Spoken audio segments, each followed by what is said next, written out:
Good morning everybody. आज आपसे मैं डिस्कस करूंगा हॉलवॉच एंड लेनार्ड एक्सपेरिमेंट। तो ये फोटो इलेक्ट्रिक इफेक्ट पे जो एक्सपेरिमेंट्स हुआ, ये ओरिजिनल एक्सपेरिमेंट हॉलवॉच एंड लेनार्ड ने किया था। और ये इसका प्रैक्टिकल डेमोन्स्ट्रेशन था, जिसमें हमने यूज़ किया था एक glass tube, ammeter, collector, source of light, source of variable voltage, commutator and connecting wires. तो आप देख सकते हैं कि ये एक ग्लास ट्यूब था। This is source of photon.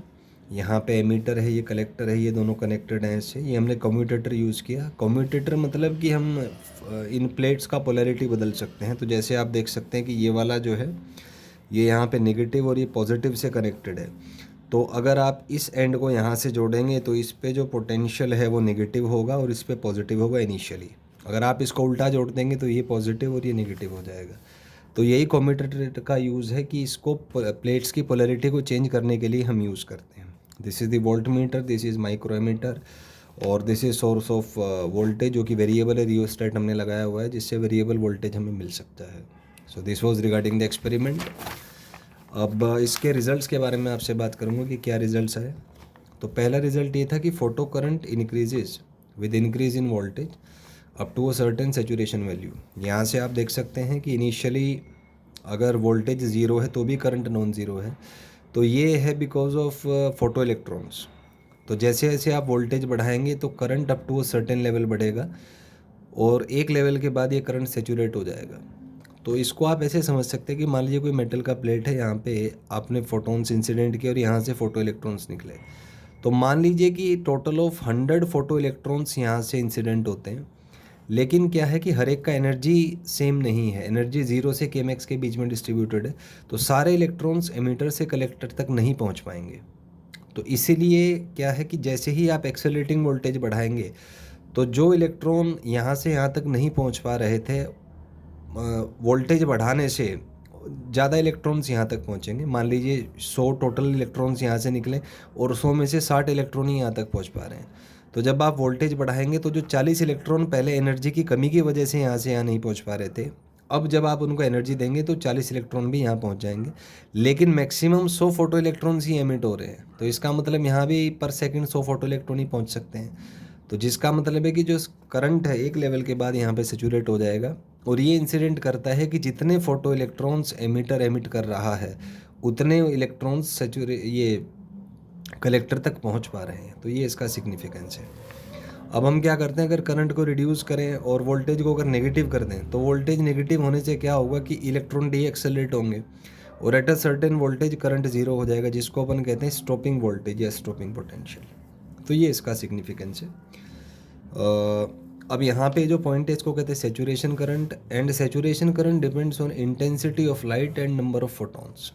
और अगर एक पार्टिकुलर फ्रीक्वेंसी के लिए बात करें तो जो सेचुरेशन करंट है ये इंटेंसिटी और नंबर ऑफ फोटॉन्स पे डिपेंड करता है।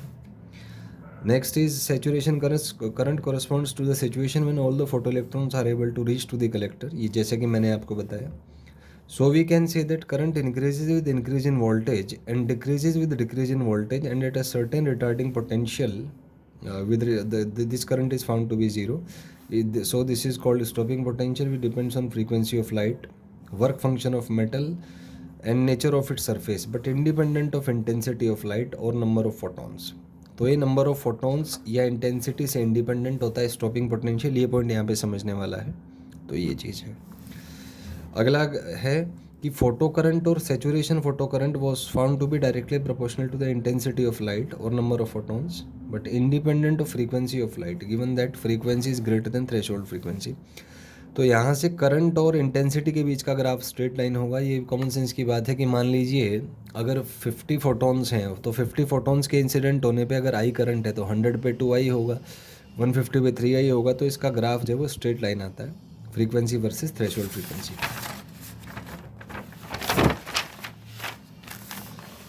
Next is, it was observed that photocurrent is zero if frequency of light is less than a particular frequency called as threshold frequency। तो यहाँ पे कॉन्सेप्ट है थ्रेशोल्ड फ्रीक्वेंसी का कि अगर फ्रीक्वेंसी थ्रेशोल्ड से कम है तो फोटो करंट ज़ीरो होता है। या इसी का इक्विवेलेंट कह सकते हैं कि जब wavelength of light is greater than a certain wavelength तो भी फोटो करंट ज़ीरो होता है। इस वेवलेंथ को हम थ्रेशोल्ड वेवलेंथ कहते हैं, जो डिपेंड करता है मेटल पे, नेचर ऑफ सरफेस और work function of the metal. तो अगर फोटो करंट नहीं है तो फ्रीक्वेंसी थ्रेशोल्ड से कम और वेवलेंथ थ्रेशोल्ड से ज़्यादा होनी चाहिए। अगर यहाँ पे हम इंटेंसिटी को चेंज करें और फ्रीक्वेंसी सेम रखें तो आई वर्सेस वी का ग्राफ कुछ ऐसा आता है। तो फ्रीक्वेंसी सेम है तो स्टॉपिंग पोटेंशियल सेम होगा, लेकिन जिस केस में करंट सैचुरेशन करंट ज़्यादा है उस केस में इंटेंसिटी भी सबसे ज़्यादा होगी। तो ये कह सकते हैं। अब अगर इंटेंसिटी कांस्टेंट है तो number of photons are constant and frequency change with in error limits. तो हम कह सकते हैं कि सैचुरेशन करंट सेम रहेगा जबकि स्टॉपिंग पोटेंशियल चेंज करता है such that larger stopping potential represents larger frequency. इसका ग्राफ यहाँ पे बना हुआ है। अगर हम इंटेंसिटी को सेम रखें या नंबर ऑफ फोटॉन्स को सेम रखें और फ्रीक्वेंसी को चेंज कर दें तो जिसका फ्रीक्वेंसी सबसे ज़्यादा होगा उसके कोरस्पॉन्डिंग स्टॉपिंग पोटेंशियल भी सबसे ज़्यादा आएगा और उसका वर्क फंक्शन भी सबसे ज़्यादा होगा। तो ये ग्राफ के दो एनालिसिस हैं, यहाँ से हम देख सकते हैं। अगर स्टॉपिंग पोटेंशियल और फ्रीक्वेंसी के बीच का ग्राफ बनेगा तो स्ट्रेट लाइन आएगा जैसे हमने पिछले क्वेश्चन में लिखा था। तो इसी की एनालिसिस है कि graph between stopping potential and frequency is a straight line और we can say that stopping potential और maximum kinetic energy is linearly dependent on frequency and independent of its intensity. So ये जो results थे जिसमें ये सब इस assumption पे बेस्ड है कि energy of photon is greater than work function, जिससे प्रूव हो जाता है कि वर्क फोटो इलेक्ट्रिक इफेक्ट हो रहा है। जबकि अगर energy of photon work function से कम है तो फोटो इलेक्ट्रिक करंट इफेक्ट नहीं हो पाता और फोटो करंट ज़ीरो है। लास्ट पोस्टुलेशन है photo electric effect is instantaneous effect, a time lag of 10⁻⁻10 second. तो ये है।